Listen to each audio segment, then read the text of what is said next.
Hi friends, I hope everybody is doing well today. Today I have an activity for my infants and my toddlers, and what I've created is a seasonal texture ladder.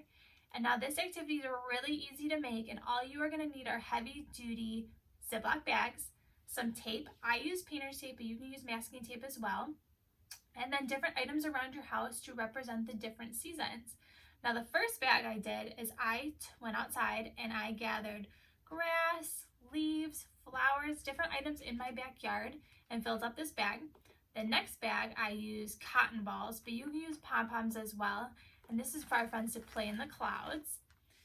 This bag is filled with colored straws, and this is for our friends to touch the rainbow.